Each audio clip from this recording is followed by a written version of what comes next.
Hi hello everyone welcome back to our channel. This is Bhavya. Welcome to one more blog. ఎలా ఉన్నారండి అందరూ? నాతో comment సెక్షన్లో share చేసుకోవడం అయితే అస్సలు మర్చిపోవద్దు.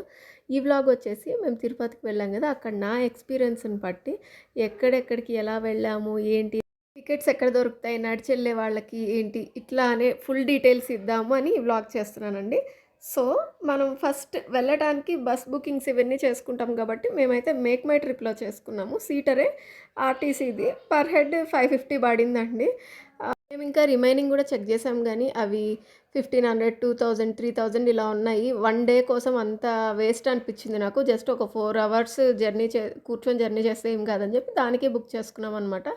అండ్ ఇంకోటి ఏంటంటే ఆర్టీసీ బస్సులో వెళ్ళాలనుకునే వాళ్ళు ఫుడ్ కొంచెం ప్యాక్ చేసుకొని వెళ్ళడం బెటర్. వాళ్ళు ఆపే ప్లేసెస్ నాకు నచ్చలేదు. అంటే 4 టైమ్స్ ఎక్స్పీరియన్స్ చేశాను నేను, అందుకని చెప్తున్నాను. అండ్ 10కి అలా ఆపుతారనమాట ఫుడ్కి. సో బెటర్ మనము తిరుపతికి వెళ్ళాలి బెంగళూరు నుంచి అంటే కొంచెం ముందే స్టార్ట్ అవుతాము. 6కి అలా స్టార్ట్ అవుతాం కాబట్టి తొందరగా ఆకలేసేస్తుంది. 10 దాకా ఆగలేం కాబట్టి ప్యాక్ చేసుకొని వెళ్ళడం బెటర్. అండ్ ఇంకా అక్కడికి వెళ్ళిన తర్వాత టికెట్స్ వచ్చేసి బస్ స్టాండ్‌కి దగ్గరలో దొరుకుతాయి. రైల్వే స్టేషన్‌కి దగ్గరలో దొరుకుతాయి అన్నమాట. బస్ స్టాండ్‌కి దగ్గరలో ఉండేదొచ్చేసి శ్రీనివాసం. రైల్వే స్టేషన్ దగ్గరకొచ్చి ఉండేదొచ్చేసి విష్ణు నివాసం అనమాట. అండ్ అక్కడి నుంచి అలిపిరి బస్ స్టాండ్ దగ్గరికి వెళ్తే కూడా అక్కడ ఒక కౌంటర్ ఉంటుందండి. అక్కడ కూడా తీసుకోవచ్చు. అది బాలాజీ బస్ స్టాండ్‌లో ఇస్తారు. సో మేమేం చేసామంటే మేము వెళ్ళిన తర్వాత నేను శ్రీనివాసం కోసం అడుగుతూ ఉన్నానన్నమాట అందరినీ. వాళ్ళేం చెప్పారంటే బాలాజీలో ఇస్తున్నారు అని చెప్పారు. మేము అంటే నడిచి వెళ్ళాలనుకున్నాము. కానీ సర్వదర్శనంకి వెళ్తే కొంచెం లేట్ అవుతుందనే ఉద్దేశంతోటి ముందే టికెట్ తీసుకోవాలని చెప్పి ఇలా ప్లాన్ చేసుకున్నామన్నమాట. సో మేము ఇంకా డైరెక్ట్‌గా బాలాజీ బస్ స్టాండ్ దగ్గరికి వెళ్ళాము. అక్కడ టికెట్స్ దొరుకుతాయని. 12 నుంచి ఇస్తారండి. మనము కొంచెం లేట్‌గా వెళ్తే కూడా దొరికే అవకాశం ఉండదు. అందుకని నేను దొరుకుతాయా లేదా అనే టెన్షన్‌లో కూడా ఉన్నాను. 12 కల్లా రీచ్ అయ్యేలాగే వెళ్దామని ప్లాన్ చేసుకున్నామన్నమాట మేము. కొంచెం లేట్ నైట్ అట్లా బుక్ చేసుకోలేదు. 12కి తిరుపతి రీచ్ అయ్యేలాగా చేసుకున్నామన్నమాట. సో 12:30 కల్లా వెళ్ళిపోయాము. ఇంకా అక్కడి నుంచి బాలాజీ బస్ స్టాండ్‌కి వెళ్ళాము. సో తిరుపతి బస్ స్టాండ్ నుంచి బాలాజీ బస్ స్టాండ్‌కి మనము ఆటోలో మనం వెళ్ళాలనుకుంటే 200 తీసుకుంటారు. లేదు షేరింగ్ ఎవరితోటన్నా వెళ్తాము అని అంటే పర్ హెడ్ 40 అని పడుతుందనమాట. సో మాకు అలా షేరింగ్ దొరికారు. మేము ఆటోలో వెళ్ళిపోయాము అక్కడికి. అక్కడికి వెళ్ళిన తర్వాత టికెట్స్ అయితే మాకు కొంచెం ఈజీగానే దొరికినాయండి. సో నెక్స్ట్ ఏంటంటే లగేజ్ పైకి పంపించాలి కొండ మీదకి. సో అక్కడ లగేజ్ కౌంటర్స్ ఉంటాయన్నమాట. అక్కడ ఏంటంటే 4కి తీస్తారు లగేజ్ కౌంటరు.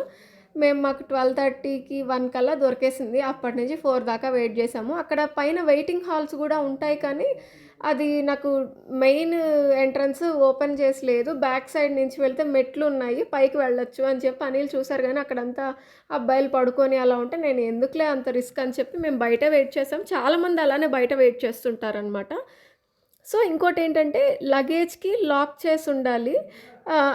ఆ లాక్స్ మనం మర్చిపోయినా కూడా అక్కడ అమ్ముతూ ఉంటారు. అది కూడా ఏమి ఇబ్బంది లేదు. అండ్ కవర్స్ కూడా ఉంటాయండి. చెప్పులు వేసుకొని లగేజ్ బ్యాగ్‌లో పెట్టేసుకోవడానికి అవన్నీ కూడా దొరుకుతాయి. 4కి తెరుస్తారు అది.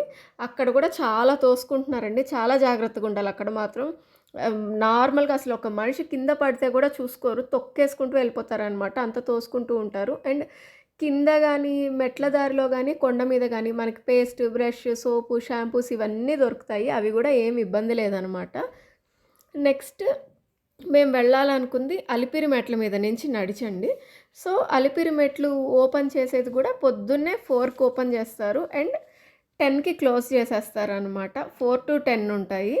ఆ 10 అప్పుడు కూడా ఇంకా సెక్యూరిటీ వాళ్ళు మన వెనకాలే వస్తారంట. ఎందుకు అంటే వైల్డ్ యానిమల్స్ ఉండే టైం కదా, అటాక్ చేస్తాయేమో అని చెప్పేసి మన వెనకాలే వస్తూ ఉంటారు అని విన్నాను నేను. నేనైతే డైరెక్ట్‌గా చూడలేదు. అండ్ అలిపిరి మెట్లు మధ్యాహ్నం 2 నుండి 12 ఇయర్స్ వాళ్ళని అలౌ చేయరంట అక్కడ. 2 పైనుండి 12 ఇయర్స్ బిలో పిల్లలు ఎవ్వరిని అలౌ చేయరంట. అండ్ శ్రీవారి మెట్లు నుంచి వెళ్ళాలనుకునే వాళ్ళకైతే 6 AM నుంచి 6 PM దాకా ఉంటాయండి శ్రీవారి మెట్లు ఓపెన్ చేసేది. నెక్స్ట్ అలిపిరి మెట్లకైతే 3550 స్టెప్స్ ఉంటాయి. 12 కిలోమీటర్స్. శ్రీవారి మెట్లయితే 2388 స్టెప్స్, 2.8 కిలోమీటర్స్ అనమాట. అండ్ శ్రీవారి మెట్లకు వెళ్ళాలంటే డైరెక్ట్ బసెస్ ఉండవు. చంద్రగిరి అండ్ రంగంపేట వెళ్ళే బసెస్ అయితే దొరుకుతాయండి శ్రీవారి మెట్లకు వెళ్ళటానికి. ఇంకొక విషయం ఏంటంటే మనము లగేజ్ కౌంటర్ దగ్గర నుంచి బయటకు రాంగానే పువ్వులు, అగరబత్తి, కర్పూరం ఇవన్నీ టెంకాయ అన్నీ ఒక కవర్‌లో పెట్టి అక్కడి నుంచే స్టార్ట్ చేస్తారనమాట. తీసుకోండి, తీసుకోండి అనని. మీరక్కడ తీసుకోవాలనుకుంటే తీసుకోండి. లేదు అంటే కరెక్ట్‌గా మెట్లు స్టార్ట్ అయ్యే దగ్గర పెట్టుంటారు. ఆ మధ్యలో సబ్‌వే లాగా వస్తుందనమాట. అక్కడి నుంచి పెట్టుంటారు. జస్ట్ ఆ లగేజ్ కౌంటర్ పక్క నుంచి కొంచెం ముందుకెళ్తే స్టార్ట్ అవుద్దనమాట. అలిపిరి మెట్లకి వెళ్ళే రూటు. కొంచెం ముందుకెళ్తే ఒక 100 మీటర్స్ ముందుకెళ్తే అక్కడే మెట్లు స్టార్ట్ అవుతాయి. ఆ ముందంతా పెట్టుంటారండి. ఆ పెట్టిన దగ్గరైనా తీసుకోవచ్చు. ఆ ముందైనా తీసుకోవచ్చు. అక్కడి నుంచి మోసుకోవడం ఎందుకనుకుంటే బెటర్ ఇక్కడ తీసుకోవడం. అండ్ పసుపు, కుంకం, గిన్నెలు ఇవన్నీ పెట్టుంటాయి. మెట్ల పూజ కోసం కర్పూరం ఇవన్నీ ఉంటాయన్నమాట. అండ్ ఇది చాలా ఇంపార్టెంట్. వాటర్ బాటిల్స్ అమ్ముతుంటారండి. బిస్లరీ బాటిల్స్ అవైతే అస్సలు తీసుకోవద్దు. లేదు మీ దగ్గర ఒక స్టీల్ బాటిలో మీరు ఇంటి దగ్గర నుంచి క్యారీ చేసిన ప్లాస్టిక్ బాటిల్ ఉంటుంది కదా! దాంట్లో పోసేసుకునే పనైతే ఆ వాటర్ తీసుకొని అక్కడ కొనుక్కోండి గానీ, నార్మల్‌గా మీరు ఆ బాటిలే కొండ మీద క్యారీ చేయాలనుకునేలాగా అయితే కొనుక్కోవద్దు. ఎందుకంటే మెట్ల దగ్గర నుంచి కొంచెం ముందుకు వెళ్ళిన తర్వాత గోపురం వస్తుంది. ఆ గోపురం దగ్గర నడిచి వెళ్ళే వాళ్ళకి చెకింగ్ ఉంటుందనమాట. అక్కడ ఆ బాటిల్స్ అన్నీ తీసేస్తారు. పైన కొండ మీద ప్లాస్టిక్ బ్యాన్ చేసున్నారండి. ప్లాస్టిక్ బాటిల్స్ ఏవి పైకి అలో చేయరు. మరి వాటర్ ఎలా అనుకుంటే మాత్రం కొండకి వెళ్ళే దారిలో అంతా షాప్స్ ఉంటాయి కదా! అటు ఇటు మెట్ల మీద. ఆ షాప్స్‌లో అంతా గ్లాస్ బాటిల్స్ అమ్ముతారు. బాటిల్ 50 రూపీస్ ఉంటుంది. అదే వాటర్ గనక మనం తాగేసి వాళ్ళకి బాటిల్ రిటర్న్ ఇచ్చేస్తే మనకి 20 రిటర్న్ ఇస్తారు. లేదా బాటిల్ మన దగ్గర పెట్టుకొని మనం తాగేసిన తర్వాత ఇంకొంచెం ముందుకెళ్ళి వేరే షాప్‌లో గనక ఆ బాటిల్ రిటర్న్ ఇచ్చినా కూడా మనకి 30 రూపీస్‌కి బాటిల్ ఇస్తారనమాట. సో, ఆ గ్లాస్ బాటిల్స్ ఉంటాయి. వాటర్‌కి ఏమి ఇబ్బంది లేదు. కాబట్టి ఆ కింద ప్లాస్టిక్ బాటిల్స్ అయితే కొనుక్కోవాల్సిన పని లేదు. నెక్స్ట్ ఫుడ్ కూడా దొరుకుతుంది. 2000 స్టెప్స్ దాటిన తర్వాతయితే ఇంకా ఫుడ్ స్టాల్స్ చాలా ఉంటాయండి. ఫుడ్ గూడా బానే దొరుకుతుంది. ఇంకా మెట్ల మీద అక్కడక్కడ బోర్డ్స్ ఉంటాయండి. వైల్డ్ యానిమల్స్ తిరిగే ఏరియా అని చెప్పి. అక్కడ కొంచెం జాగ్రత్తగా గ్రూప్స్‌లోనే వెళ్ళండి. ఆ బోర్డ్స్‌లో గూడా అదే మెన్షన్ చేసుంటారు. అండ్ ప్లీజ్ వైల్డ్ యానిమల్స్‌ని ఫీడ్ చేయొద్దు. మన సేఫ్టీ కోసమే చెప్తున్నారు గవర్నమెంట్ వాళ్ళు. బట్ నేను చాలామంది ఫీడ్ చేస్తుంటే చూసాను. అందుకని చెప్తున్నాను. నెక్స్ట్ వచ్చేసి రూమ్స్ గురించి. రూమ్స్ కావాలంటే డైరెక్ట్ సీఆర్ఓ ఆఫీస్ దగ్గర దొరుకుతాయండి. అందులో 50, 100, 500, 1000, 1500 ఇలా ఉంటాయి కదా! 1000 రూపీస్‌కి, 1500కి, 2000కి వెయిటింగ్ టైమ్ ఎక్కువ ఉండదు. 50, 100కి మాత్రం చాలా వెయిటింగ్ టైమ్ ఉంటుంది. ఇప్పుడు జనాలు చాలా తక్కువ మంది ఉన్నా కూడా మాకు 1000 రూపీస్ రూమ్ దొరకలేదనమాట. జస్ట్ మా ముందు అతనికి లాస్ట్ టికెట్ దొరికేసింది ఆ రూమ్‌ది. మాకు దొరికింది 100 రూపీస్‌ది. ఎలా ఉంటుందో ఏంటో అనుకున్నాం గానీ చాలా బావుంది. బట్ 4 అవర్స్ వెయిటింగ్ టైమ్ అనమాట. మేమేమనుకున్నాం ఈలోపు పోనీ ఒక పని చేద్దాము. 4 అవర్స్ ఉంది కదా!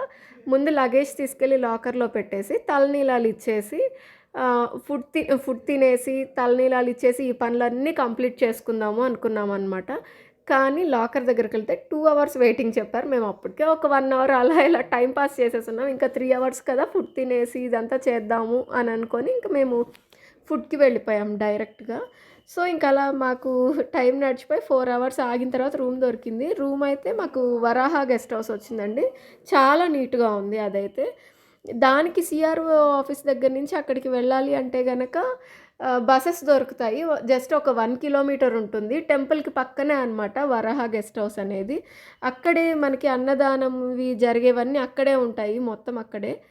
తలనీలాలు ఇవ్వాలంటే సీఆర్ఓ ఆఫీస్ దగ్గర ఉంటుందండి. బట్ అక్కడ టోకెన్ తీసుకోవాలి అని మెన్షన్ చేసుంది. మేమైతే వరాహ గెస్ట్ హౌస్ నుంచి కొంచెం ముందుకు వెళ్తే పక్కన ఇంకో గెస్ట్ హౌస్ ఉంది. అక్కడ కూడా తలనీలాలు ఇవ్వచ్చనమాట. ఫ్రీగానే తీసుకుంటారు.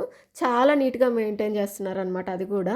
సో, ఇంకా దర్శనం అయితే ఇప్పుడు చాలా తొందరగా అవుతుంది అని చెప్తున్నారు. మాకు 2 ½ అవర్ పట్టింది. అది గూడా వాళ్ళు ఆపి కంపార్ట్మెంట్స్‌లో ఏసి ఒకటొకటి వదిలారు కాబట్టి, లేదంటే ఇంకా హాఫ్ అన్ అవర్‌లో గూడా అయిపోతుందనమాట. మార్నింగ్ ఇంకా తొందరగా అయ్యింది అని అన్నారు మేము వెళ్ళినప్పుడు.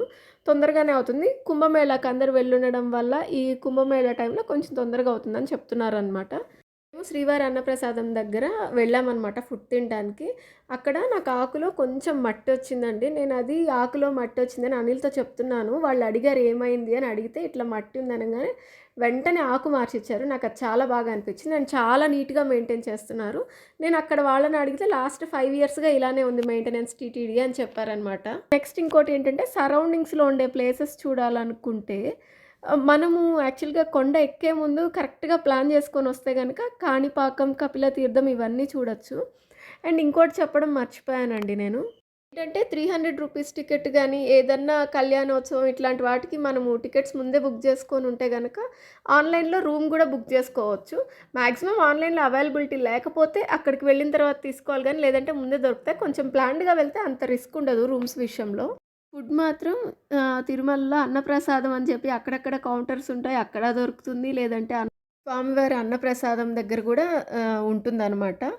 అండ్ ఇంకా మనం సరౌండింగ్స్ ప్లేసెస్ చూడాలనుకుంటే, అక్కడొచ్చేసి శ్రీవారి పాదం, శిలాతోరణం, చక్రతీర్థం, పాప వినాశనం, నెక్స్ట్ ఆకాశగంగా, వేణుగోపాల స్వామి టెంపుల్, జాపాలి ఇవి చూడొచ్చనమాట. ఈ 7 ప్లేసెస్. బట్ జాపాలి రూట్ కొంచెం డిఫరెంట్‌గా ఉంటుంది. ఈ 6 ప్లేసెస్ మాత్రం ప్యాకేజ్ లాగా ఆర్టీసీ బస్‌లో వెళ్ళొచ్చు. అండ్ అక్కడే ప్రైవేట్ వెహికల్స్ ఉంటాయి. వాళ్ళు గూడా తీసుకెళ్తారు. ప్రైవేట్ వెహికల్స్ అయితే 200 హెడ్ చార్జ్ చేస్తారండి. లిమిటెడ్ టైమ్ ఉంటుంది. బట్ ఆ టైం సరిపోతుంది అవి చూడ్డానికి. మనం అంతంత సేపు అక్కడికి ఉండి చూసేదేముండదు. మంచిగా ఆ టైం సరిపోతదనమాట. అదే ఆర్టీసీ బస్ అయితే పర్ హెడ్ 120 చార్జ్ చేస్తారు. ఎంతసేపైనా ఉండొచ్చనమాట. ఇంకోటొచ్చేసి మనము శ్రీవారి పాదం రూట్‌లో వెళ్తే శ్రీవారి పాదం, శిలాతోరణం, చక్రతీర్థం చూడొచ్చనమాట. ఈ 120 రూపీస్ టికెట్ ఒక్కసారి తీసుకుంటే ఫస్ట్ డైరెక్ట్‌గా శ్రీవారి పాదం దగ్గరికి తీసుకెళ్తారు. ఆ తర్వాత మళ్ళీ బస్సులోంచి కిందకి దిగితే శిలాతోరణం, చక్రతీర్థం 2 అక్కడే ఉంటాయి. అక్కడి నుంచి మళ్ళీ పాప వినాశనం బస్ స్టాండ్‌కొచ్చి మళ్ళీ ఈ 3 కవర్ చేయాలనమాట. ఇట్లా టైం వేస్ట్ అనుకుంటే ప్రైవేట్ వెహికల్‌లో వెళ్ళిపోవడం బెటరు. నాకైతే ప్రైవేట్ వెహికలే బెటర్ అనిపించింది. ఒక 80 రూపీస్ తక్కువ పర్ హెడ్ ఇక్కడ. ఆర్టీసీ బస్ కంటే 80 రూపీస్ ఎక్కువ అంతే. బట్ ఆర్టీసీ బస్‌లో చాలా టైం తీసుకుంటుందండి. కానీ మనం జాపాలి గూడా కవర్ చేయొచ్చనమాట దీంట్లో వెళ్తే. రూట్స్‌లో వెళ్ళేటప్పుడు. దీంట్లో వెళ్తే మాత్రం పర్ హెడ్ 200 చార్జ్ చేస్తారు. ఆ 6 ప్లేసెస్ వాళ్ళే తిప్పి తీసుకొస్తారు. లిమిటెడ్ టైమ్ ఉంటుంది. అండ్ ఇంకోటేంటంటే నేను పాప వినాశనం దగ్గర మాత్రం అబ్జర్వ్ చేశానండి. మిగతా వాటిల దగ్గర నాకంత అనిపించలేదు. అక్కడ పులిగోర అని చెప్పి అది ఇదేవో అమ్ముతున్నారు. అవి మాత్రం తీసుకోవద్దు. అవి ఒరిజినల్ కాకపోయి ఉండొచ్చు. అండ్ పాము బొమ్మలు అవి ఇవి ఏవో ఉంటాయన్నమాట పెద్దవి. నాకవి కొంచెం డిఫరెంట్‌గా కనిపించింది. నమ్మొద్దు అక్కడ అట్లాంటివన్నీ. ఇంకా వేణుగోపాల స్వామి టెంపుల్ దగ్గర మాత్రం ఎంట్రీ టికెట్ ఉంటుందండి. 5 రూపీస్ పర్ హెడ్. ఇంకోటేంటంటే ఈ 6 ప్లేసెస్‌లో కూడా ఫోటోస్ తీస్తూ ఉంటారనమాట. మేము శిలాతోరణం దగ్గర తీయించుకున్నాము. ఫోటోకి 50 రూపీస్ అండ్ ఫ్రేమ్‌కి 100 రూపీస్. టోటల్ 150కి విత్ ఫ్రేమ్ ఇస్తారనమాట. ఏ4 సైజ్ ఫోటో ఇస్తారు. నాకు అది చాలా వర్త్ అనే అనిపించింది. సో, మేము అదొకటి తీసుకున్నామనమాట. ఫ్రేమ్ ఏమి అంత స్ట్రాంగ్ ఉండదు. కొంచెం డెలికేట్ 100 రూపీస్ అంటే అంతకంటే రాదు కదా! నెక్స్ట్ ఇంకా రిటర్న్ వచ్చేసేటప్పుడు నేను ప్రతిసారి చాలా భయపడే ఒకే ఒక విషయంకండి. కొండ దగ్గర అట్లా తిరుగుతూ వస్తాం కదా! ఘాట్ రోడ్ కదా! నాకు వామిటింగ్స్ అవుతాయి అనే భయం ఉంది. కానీ ఈసారి ఆ డ్రైవర్ మాత్రం "మీకు వామిటింగే అవ్వదు చూస్తుండండి. అట్లా తీసుకొస్తాను" అని చెప్పారనమాట. కానీ నేను నమ్మలేదు. నేను ఆయనతోటి డైరెక్ట్‌గా అన్నాను, "అయ్యే వాళ్ళకి తెలుస్తుంది ఆ బాధ. మీకు అది లేదు కాబట్టి మీరు ఇలా చెప్తున్నారు" అన్నాను. కానీ ఆయన ఏమన్నారంటే, "లేదు మేడం మీకు అవ్వదు చూస్తుండండి" అని అన్నారు ఆయన. అసలు నేను మధ్యాహ్నం నుండి ఫుడ్ గూడా తినలేదనమాట. మార్నింగ్ తిన్న ఫుడ్ తోటి అలానే ఉన్నాను. ఎక్కడ వామిటింగ్ అవుద్దో అని భయంతోటి. మాకు రిటర్న్ టాటా సుమో ఒకటి దొరికింది. అది 120 పర్ హెడ్ చార్జ్ చేశారనమాట. ఆర్టీసీ బసెస్ కూడా వెళ్తున్నాయి. వాళ్ళకేంటంటే స్పీడ్ లిమిట్ ఉంటుందంట. 20 కిలోమీటర్స్ స్పీడ్‌లోనే వెళ్ళాలి అనని. 40 మినిట్స్ టార్గెట్ అంట. వాళ్ళు ఎంటర్ అయిన దగ్గర నుంచి రిటర్న్ కిందకొచ్చిన తర్వాత గూడా వాళ్ళకి టైమ్ చెక్ జేస్తారంట. ఒకవేళ జీప్ వాళ్ళు ఈ ప్రైవేట్ వెహికల్స్ వాళ్ళు ఫాస్ట్‌గా తీసుకొచ్చినా కూడా ఎక్కడో ఒక దగ్గర ఆపుకోవాలి. సో, అందుకని స్లోగానే తీసుకొస్తారనమాట ఆబ్వియస్‌గా. సో, నాకు కొంచెం ఆర్టీసీ బస్ వాళ్ళే ఫాస్ట్‌గా వచ్చినట్టు అనిపిచ్చింది. మేము వెళ్ళిన వెహికల్ కంటే. స్లోగా వెళ్తుంది. నాకైతే వామిటింగ్ అవ్వలేదనమాట. నిజంగా ఫస్ట్ టైమ్ నేను ఆ జర్నీని మంచిగా ఎంజాయ్ చేశాను. ఆ లైట్స్ అది చూస్తూ కొండ దిగేటప్పుడు.